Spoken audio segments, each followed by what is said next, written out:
ilmu itu tinompo kanthi laku. Jadi sampean berilmu karena menjalani. Iya.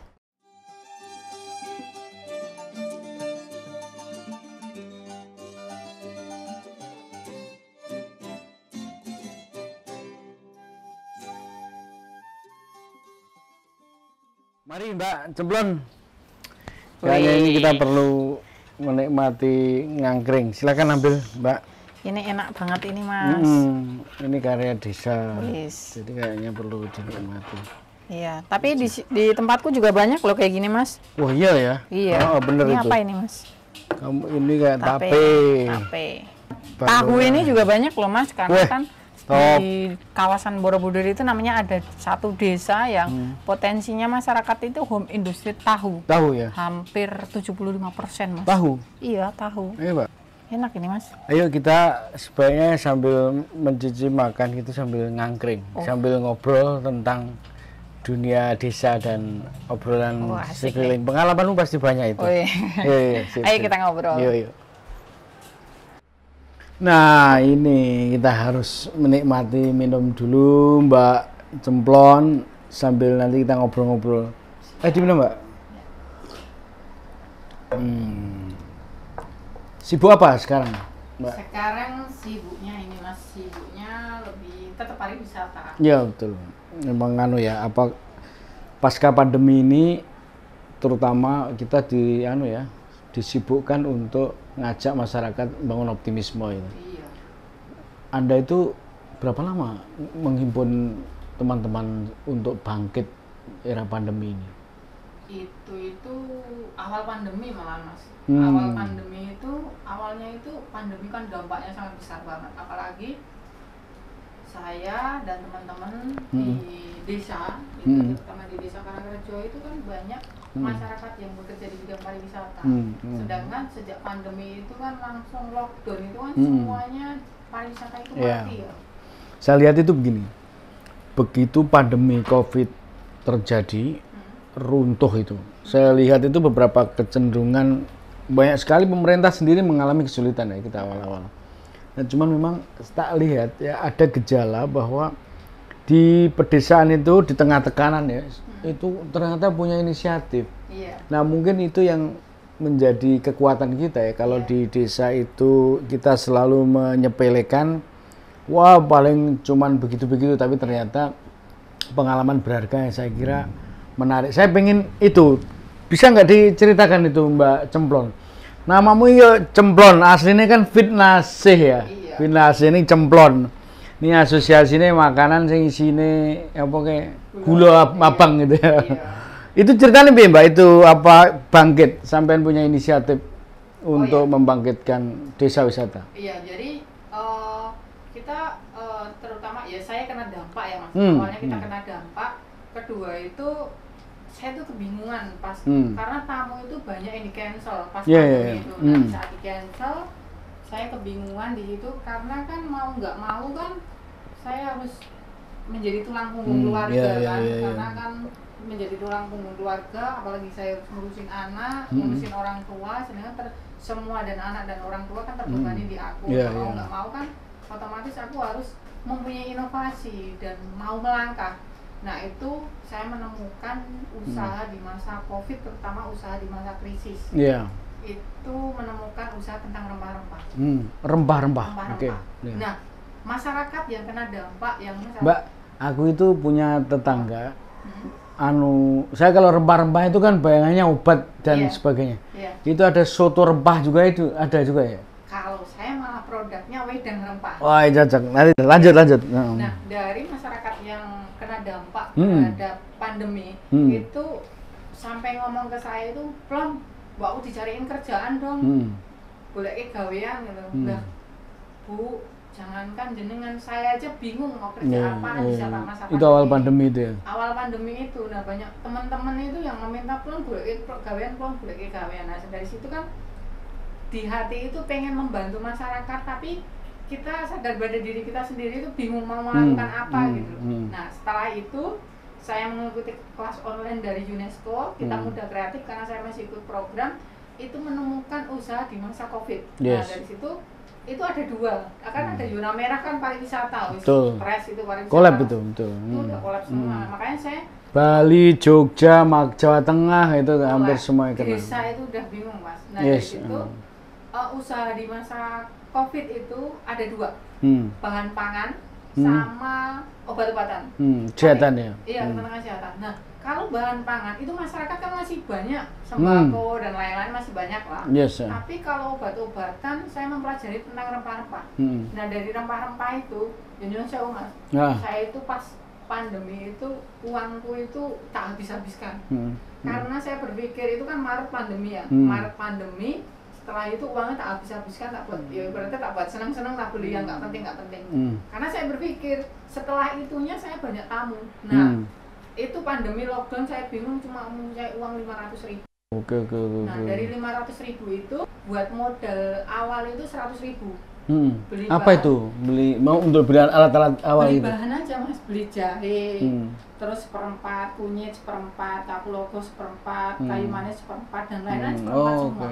Nah dari situ saya bawa pulang, terus saya diketawain sama teman-teman pulang, gue kira ngopo kurang gawean sama kayak gitu. Kira buka dukun ya? Iya, sama stres loh Mas, kita mau ngapain, gak ada kesibukan, biasanya wira-wiri bawa tamu ke sana kemari, nah itu tak potong-potong, di ibaratnya kalau diiris-iris lah bahasa Jawane. Setelah itu, setelah 1 hari itu baru tak foto. Dia tadi ceritamu itu menarik itu. Buat jual lagi gawean atau saonone gitu. Iya benar. Nah itu mungkin dasar yang membuat dorongan partisipasi, dorongan yang cukup kuat untuk nyari kerjaan terus meng-create kerjaan. Sehingga idemu soal rempah yang diolah itu langsung mereka sambut ya. Iya benar Pak. Jadi rempah-rempah itu Pak, setelah aku posting lewat media, itu cuma lewat WA loh Pak. Sampai 3 hari itu udah pesen sampai ada yang 500. Nah dari situ, kan aku menyapu yang 500.000 yang baru tak beliin 100.000. Yang 200.000 itu tak kasihkan orang tuaku buat beli beras dan sayuran. Yang 200 itu tak belikan bahan-bahan lagi. Nah setelah beli bahan-bahan lagi, itu orderan itu banyak banget Pak. Jadi pokoknya modalnya nekat, yang penting posting. Modalnya nekat, yang penting posting. Nah 1,5 bulan itu bisa mencapai 13.000 pieces. Wah cepat sekali. Iya. Hanya bekal sedikit itu. Iya. Dan kemudian media sosial cukup membantu ya. Iya. Kayak jangkau mereka ya. Iya karena saya kan di bidang pariwisata. Saya kan pakai status ya, pakai update status itu kan banyak yang mengikuti. Sedangkan rempah-rempah di masa itu kan dibutuhkan. Iya. Jadi mau nggak mau ya kita cari modalnya bagaimana gitu kan. Yang penting tamu yang mau reservasi atau mau order atau mau order itu harus bayar lunas dulu. Kamu bayar lunas. Sedangkan produk supaya nggak berisiko ya, nanti kadung gawe, jebule ora dituku repot gitu, karena kita juga modalnya pas-pasan. Benar. Nah yang pelibatan anak-anak muda itu di level apa? Jadi kan ibu-ibu misalnya packing ya, dengan keteladanan mereka, dengan kemampuan mereka bisa teliti gitu ya. Kalau anak-anak muda lebih membantu pada level apa? Kalau anak muda itu kita lebih membantu kalau sebelum pandemi itu lebih ke jadi pemandu wisata. Kalau saya basic saya Pak, saya itu lebih banyak mendampingi masyarakat itu peran perempuan di dalam desa. Dalam kaitan ini, waktu sampean merintis itu, maksud saya begini, ketika anak muda itu dianggap sebagai potensi besar, ikut terlibat di dalam membangkitkan wisatamu, itu perannya di mana dia? Untuk kasusmu itu, mengawal itu. Sekarang. Waktu awal-awal itu mengajak kan ibu-ibu mempacking, memproduksi lagi. Anak-anak muda di level apa? Kalau anak-anak mudanya nanti di level itu lebih ke secara online. Medianya. Marketingnya. Jadi banyak marketingnya kita permainan pakai reseller. Jadi mau marketingnya dewe sekali langsung direspon. Tapi ada beberapa temen kan ada beberapa dampak ya Pak terhadap masyarakatnya itu juga anak-anak yang di lingkungan sekitar itu juga membantu untuk penjualan secara reseller juga anak-anak mudanya. Anda percaya nggak dulu ada pemuda desa tak kerja mereka dirampas haknya, itu cerita romantisme. Nah sekarang ini kau punya pikiran bahwa pemuda desa ini sebenarnya menjadi kekuatan penting di dalam penggerak pariwisata untuk recovery ya ternyata ya. Nah, benar, yang Pak. bisa diajak jadi partner gitu. Iya benar Pak. Iya, hambatannya ada nggak kayak gitu yang kamu hadapi selama ini? Hambatan kalau di saat partner kerja sebenarnya banyak Pak. Karena apa? kita hambatan terbesar itu lebih ke peningkatan kapasitas SDM. Bagaimana teman-teman itu pintar melihat peluang, pintar membuat inovasi. Kan terkadang orang itu kalau nggak semua orang kan bisa menangkap peluang dan membuat inovasi, kan itu harus benar-benar mempunyai pemikiran yang matang. Sedangkan terkadang masyarakat itu lebih nyaman dengan keadaan, dan terkadang kita juga kesulitan untuk merubah mindset masyarakat yang biasanya ya Pak, dia hanya ngegame untuk jogrok, ungkang-ungkang, udah tutut nah itu kan merubah mindset itu kan sulit ya, makanya kita punya strategi baru itu bagaimana kita menjadikan contoh dulu. Di saat kita menjadikan contoh tanpa kita sadari, masyarakat itu akan mengikuti, terutama anak-anak mudanya akan mengikuti. Dan kita tanpa kita sadari, juga anak-anak muda juga pasti ngomong, "Bu, aku tak melu kowe." Padahal di saat kita ngomong terhadap masyarakat, kalau masyarakat belum ngeh, itu wah, ngomong-ngomong apa? Biasanya mencibir ya? Iya. Kalau di desa itu saya lihat itu, sebetulnya rasa solidaritas kuat. Ayo diubi Pak. Makanya Pak. Cuman memang nggak ono hasil, awal-awal biasanya dicibir itu biasa lah, di mana-mana. Allah paling gagal gitu. Tapi giliran berhasil biasanya datang pertama kali untuk belajar gimana caranya. Ngalami nggak itu? Sering. Bukan sering Pak, nanti akan ujung-ujungnya yang mencibir itu, "Mbak, aku tak melu kowe pelon." Cocok gitu. Itu memang harus begitu, harus melalui. Artinya Mbak Cemplon lebih percaya proses ya, ketekunan itu ya. Iya. Karena kita tanpa kita kalau mau menunggu siapa Pak?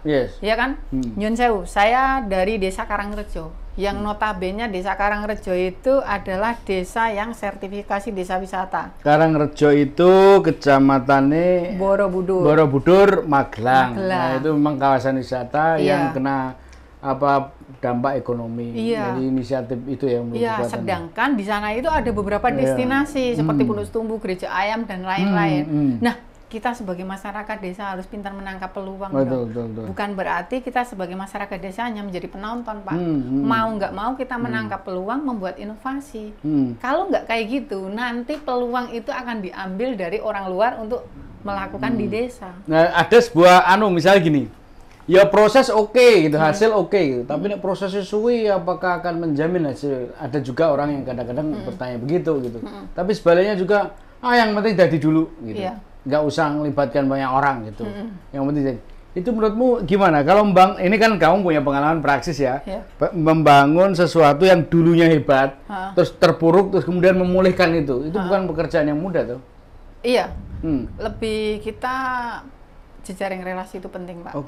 Kita banyak ngobrol dengan orang itu juga penting. Termasuk podcast ini ya? Termasuk podcast ini juga sangat penting. Penting banget karena kita masuk jejaring relasi, kita mau nggak mau harus belajar karena di masa pandemi ini kan semua pariwisata dan terkadang paket wisata itu akan berubah dari yang dulu dan sekarang. Jadi kita itu pengennya itu cerita dari pinggiran-pinggiran itu. Cerita Mbak Cemplon ini kan sebetulnya belum tentu publik tahu, padahal itu perjuangannya. Belum tentu juga tahunya itu mungkin hasilnya tapi perjuangannya bisa diceritain naik turunnya ya. Awalnya kemudian seragam sukses, beledet lagi, bisa bangkit lagi, meningkat itu. Iya. Jadi awalnya itu ya kalau emang dari awal basic saya itu bukan pariwisata Pak. Jujur saya itu hanya seorang anak desa yang sederhana, yang ibaratnya dari keluarga yang sederhana, yang bukan berpendidikan tinggi kan.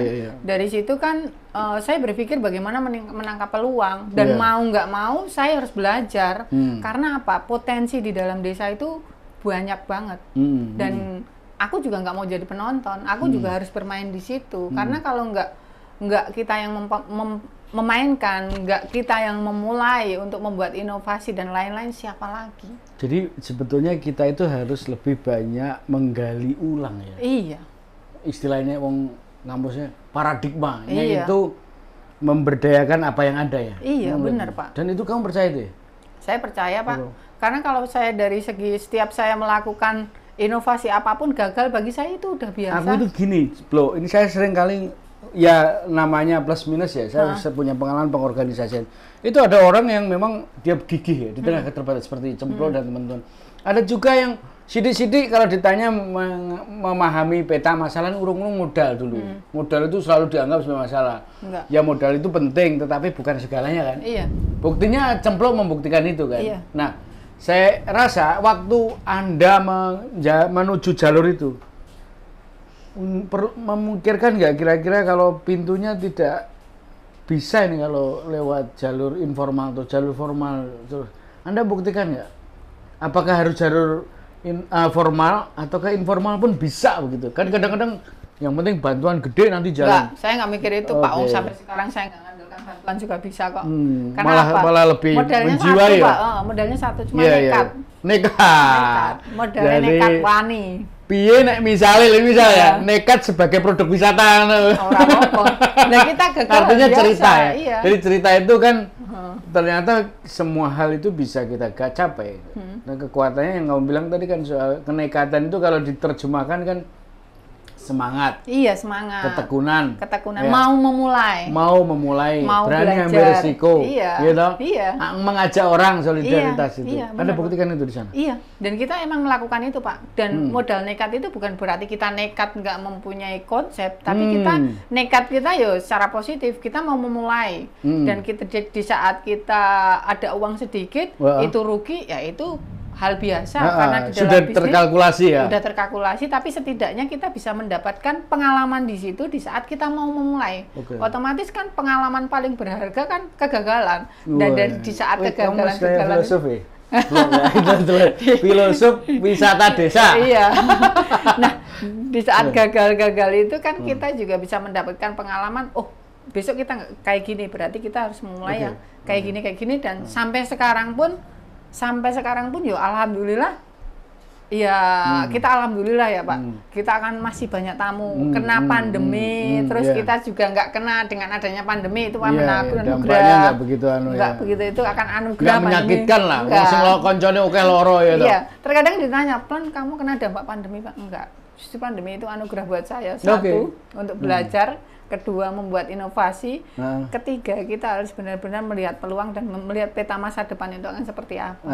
Karena apa? Kalau kita nyaman dengan keadaan, kita pasti tidak dituntut untuk maju. Tapi kalau dengan adanya pandemi ini kita mau nggak mau tetap belajar, otomatis kita dituntut untuk maju. Karena konsep pariwisata itu akan berbeda dari yang dulu. Loh, aku mau nanya ini, pengen diyakinkan, mengajak anak muda itu kan nggak gampang. Enggak.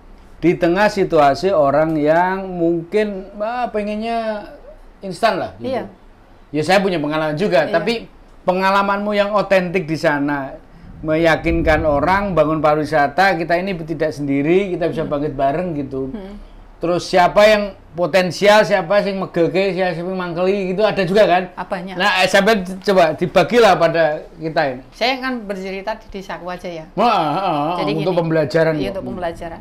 Tahun 2018 saya mengajak masyarakat, terutama anak-anak muda, itu ayo dong Mbok kamu jadi pemandu, karena pemandu itu enak. Nyun sewu ya, tamu datang ke desa itu kurang lebih di dalam satu tahun, satu tahun itu 24.000, sehari itu bisa mencapai 2.000 wisatawan. Kita masa mau nonton, Mbok kamu jadi pemandu, satu kegiatan kamu dapat 100.000, 4 kegiatan 400, itu pun kalau kamu skillnya bagus, kamu bisa mendapatkan lebih dari itu. Orang belum ngeh loh itu.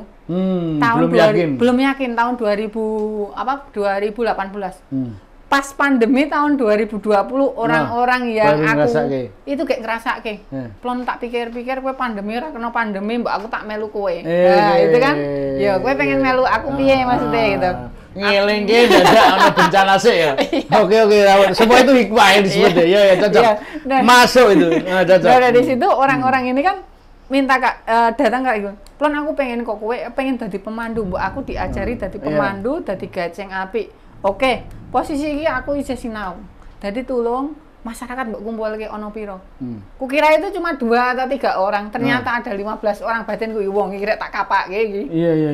Nah, 15 orang itu datang ke rumahku dengan keresahan yang sama. Dengan keresahan yang sama pengen jadi pemandu karena ya dia melihat Kowe biyen dadi pemandu, saiki ana pandemi, kok begitu tidak begitu terasa gitu. Iya, tidak begitu terasa. Meskipun ya kerasa ning diempet ning kali enggak. Ora dikonangan kayak. Iya, oke. Nah, terus setelah itu sampai ngapain? Nah, dari situ aku kumpulkan, kita sharing bareng, kita bisa belajar bareng. Menurut pengalamanku tak bisa tak share ke teman-teman. Tak pikir-pikir iki nek suwe-suwe ngene iki yo jam terbangku terlalu tinggi karena aku masih kerja sama dari beberapa direktorat toh. Nah, dari situ aku tanya lagi sama teman-teman, kamu pengen belajar nggak niatnya kamu di sini? Pengen. Kamu pengen seperti aku? Iya. Kamu mau belajar nggak mau? Ya udah. Tapi kamu tolong ya, kowe manut karo aku sik. Untuk sementara kowe manut, walaupun kowe tak kapak-kapak, maksudnya dalam arti kamu tak suruh belajar gitu loh. Nah, aku mempunyai inisiatif meminta surat ke pemerintah desa.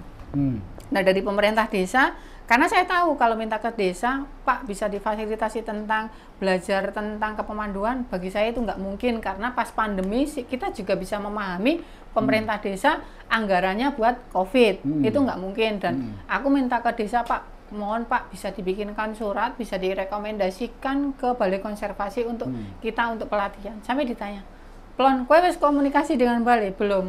Kowe wis koordinasi dengan balai? Belum. Mbok kamu komunikasi dulu.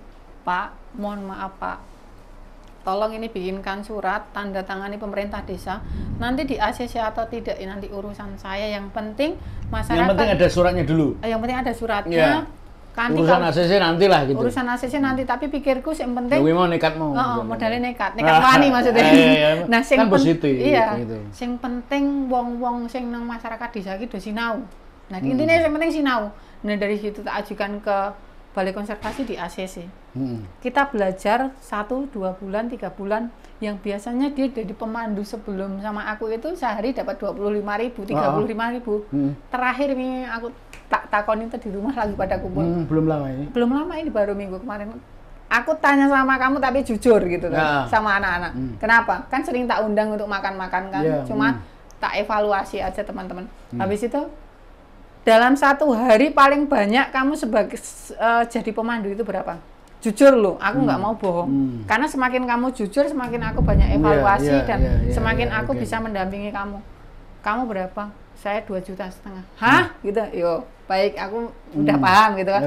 Ada yang 900, ada yang 750, ada yang 450. Berarti pikirku, oh berarti aku mendampingi kowe berhasil. Berhasil. Dan belum boleh banget loh ini padahal ya, tapi terasa betul. Iya, tapi dia udah terasa. Tapi ya aku tetap mendampingi mereka. Karena ya nyun sewu Pak, yang tak dampingi itu suaminya kan kadang jadi tukang bangunan. Iya. Ya kan, jadi aku akan mengedukasi mereka, tolong ya, kamu bisa seperti ini dan tolong kamu bisa menghargai suami kamu di rumah dan menghargai keluargamu. Bukan berarti kamu seperti ini juga kamu semena-mena dengan keluargamu. Mungkin sekarang kamu lagi diberi rezeki yang banyak, tapi setidaknya kamu terhadap keluarga dan ibaratnya terhadap suami kamu akan lebih sopan. Yaitu mungkin rezekinya suami kamu akan dilakukan. Sampai menjelaskan segitunya? Iya, sampai jelas. Karena saya ada rasa ketakutan.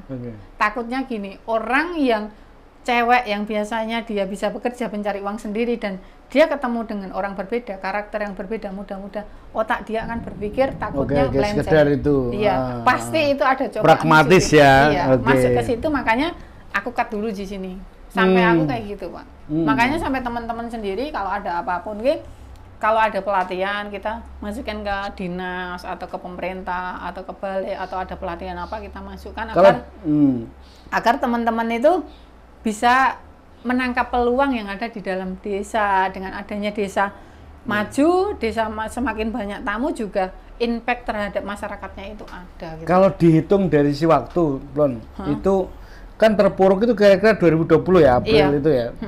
Terus kemudian mengalami itu. Kamu mulai ngerintis sampai sekarang. Ya relatif mulai jalan agaan. Itu butuh itu praktis berapa lama itu? Berapa bulan? Yang dari pandemi atau sebelum pandemi? Ya, kamu kan waktu itu semua terpukul ya. Lalu kemudian inisiatif rempah mau ngerajang, ngerintis dan sebagainya itu. Seminggu sampai 1 bulan. Setelah itu sampai sekarang ini kalau dihitung maksudku mulai bulan apa itu? Itu udah dari awal pandemi bulan Maret, April, April itu sampai segaya kuwi? Sudah. 1 minggu Covid. Wis gak mikiran lho ya, ya sudah. Gak kena dier ngono ya. Enggak kena dier. Rajang kena. Iya. Karena dernya itu cuma 1 minggu gara-gara aku. Oh, setelah itu dor maksudnya. Iya, yang dernya nah, itu seminggu baru dor. Gara-gara jengkel, tamunya di cancel, ya harus balas dendam, tapi bagus. Maksudnya dalam arti kita mau melangkah membuat inovasi ya, aku duani gitu. Nah dari situ. The power of nekat tadi, ya itu kan bener ya. Itu artinya menghasilkan inovasi, rempah sebagai salah satu. Lalu power itu tumbuh berupa energi, iso ngimpun anak-anak muda ya. Mimpimu apa sih? Mimpiku sebenarnya meskipun raturu ya. Tapi mimpiku itu simpel. Sebenarnya bagaimana masyarakat yang ada di kawasan Borobudur itu terutama anak-anak mudanya itu pintar menangkap peluang. Jangan sampai masyarakat di kawasan tidak sekedar pintar kerja nih, pintar nangkap peluang juga ya. Pintar nangkap peluang. Karena apa? Jangan sampai masyarakat itu hanya menjadi penonton, mau nggak mau kita harus menjadi pemain. Dalam arti ya mau melangkah lah, berani untuk melangkah. Karena apa? Borobudur super prioritas, ya kan? Betul. Ini terjadi perluasan juga di beberapa tempat. Borobudur super prioritas, otomatis banyak investor orang berkepentingan akan masuk ke situ. Jangan sampai Borobudur itu hanya dikelola oleh orang luar, tapi orang desa masyarakat itu aja menjadi penonton. Mau nggak mau, kenapa aku seneng mengajak masyarakat, mengumpulkan masyarakat ya. Aku pengen dan masyarakat itu kena dampaknya terhadap itu gitu. Kalau Dimbi. Siap. Nah saya kira saya ini kan beberapa sedikit ngomparasi itu membandingkan juga. Ternyata di desa itu cukup banyak energi. Entah itu tadi ya, apakah perangkat desa. Meskipun ono sing dilewer ya, beberapa kasus lah ya. Itu wajar Mas, manusiawi. Karena kan nggak setiap orang kan juga mempunyai pemikiran positif. Karena ada negatif dan positif ya. Jadi sebagai kita kan harus bagaimana memahami sikap mereka gitu aja. Ono kepala desa sing kreatif ya, ono perangkat desa yang kreatif. Ono sing tapi ono juga sih enggak gitu. Kepala desa yang manut, daftar terus nyeneni gitu juga ada. Itu satu contoh aja, Pak. Artinya apa yang tadi Cemplon alami itu juga dialami mungkin muda yang lain gitu. Iya benar. Tapi saya tidak puas loh Mas dengan keadaan rempah saya mempunyai produk kayak gitu. Nah makanya gue mau cita-citamu kan konkret ke apa? Cita-citamu kan komplit. Misalnya gini, maksudku kamu tadi kan mikir yang penting anak-anak itu bisa menangkap peluang. Yang konkret apa? Misalnya kalau aku aku harus jadikan contoh dulu. Di saat aku bisa dijadikan contoh tanpa kita sadari, orang juga akan mengikuti, itu harapanku. Tapi secara positif loh ini loh Mas. Tapi kalau mimpiku yang terlalu besar itu tentang rempah-rempah ya, bagaimana produk rempah-rempah yang ada di Borobudur itu lebih meningkat. Karena satu, dengan saya mempunyai produk rempah-rempah secara penjualan aku bagiku udah aman. Tapi saya tidak puas. Nah kebetulan Mas, Borobudur kan menjadi super prioritas ya. Di situ kan ada storytelling narasi. Nah, cerita tentang rempah-rempah itu ada di Karmawi Bangga panel 19 itu tentang meramu dan memijat. Nah, otomatis kan rempah-rempah itu bukan sekarang aja, tapi sejak nenek moyang dahulu kan ada. Nah, ditinjau dari historisnya, jejak rempah sebagai jamu, ramuan maupun pengetahuan itu bukan hari ini. Cuman uang baru nek ono krisis kan. Benar. Lalu sebetulnya ini punya pengetahuan. Nek boleh dikerangkai gitu ya. Dengan cita-cita seperti itu sebenarnya menurutku nek gelem menangkap itu sebagai peluang bukan saja punya makna buat desa itu. Tapi bisa menginspirasi yang lain. Dan itu pun sampai aku kemarin kebetulan kan Balai Konservasi Borobudur kan welcome banget ya. Bu, saya boleh nggak meminta untuk narasi storytelling tentang rempah? Nah, kebetulan dikasih. Dari dikasih itu, saya kan pelajari di saat kita ada tamu kan bisa bercerita. Nah, setelah itu, saya tidak puas dong. Saya mau bikin perkebunan rempah. Tanaman tentang rempah itu mau tak tanam di situ. Jadi geluduknya kan gede, itu tanda rempahmu mungkin akan direstui. Amin. Nah dari situ Mas. Amin. Positif. Nah dari situ kalau tanaman itu udah ada, nanti kita bisa secara produk kita akan lebih banyak memberdayakan masyarakat. Secara produk, terus secara SDM kita juga bisa memberdayakan masyarakat juga, pemandu atau guide dan lain-lain. Terus kita juga dari segi wisatawannya, tamu yang datang ke Desa Karangrejo bukan untuk Pondok Setumbu dan Gereja Ayam atau ke tempat lain, tapi ada loh sesuatu di tempat rempah kita bisa mengenal tentang tanaman rempah yang ada menginterpretasi dari relief candi. Kalau kamu boleh mengajak masyarakat, misalnya dari pengalamanmu, apa yang mungkin pesan penting buat masyarakat? masyarakat. Pesan pentingnya berkenaan dari pengalamanmu loh, bahwa kita ini bisa bangkit anak muda. Mungkin buat masyarakat apa? Dari cita-cita besarmu itu. yang penting masyarakatnya mau melangkah. Yang mau. Kita masyarakat desa itu yang mau berjuang. Jangan mikir sukses dulu. Enggak, yang penting mau mau, gitu ya. Mau. Dulu sampean juga gitu ya. Iya. Ngerajang nih gak mikir suksesnya, yang penting mau gitu. Oh, di EC Mas ngerajang iki. Iya. Kowe iki ngopo plon, kowe iki gawe kaya ngono kuwi, kurang gawean sampai kayak gitu. Ya. Tapi kan aku nggak melihat dari itunya. Oke. Tapi melihat yang penting beraninya. Iya ya. Ini saya apresiasi ya. Ini karena memang negeri ini berangkat dari desa ya. Saya kira butuh inovator-inovator, kreator-kreator. Dan saya kira pengalaman Mbak Cemplon ini barangkali akan menjadi titik tolak kita akan bangkit. Dan mungkin juga mengajak orang lain juga Untuk akan bangkit. tumbuh buat inovasi. Bahwa tidak semata-mata ditentukan modal ya. Iya, enggak. Inisiatif ya, gerakan Keberanian. bareng, keberanian, the power of nekat tadi untuk tujuan positif. Iya. Itu akan membangkitkan. Iya. Saya kira itu ya. Wah, mantap sekali.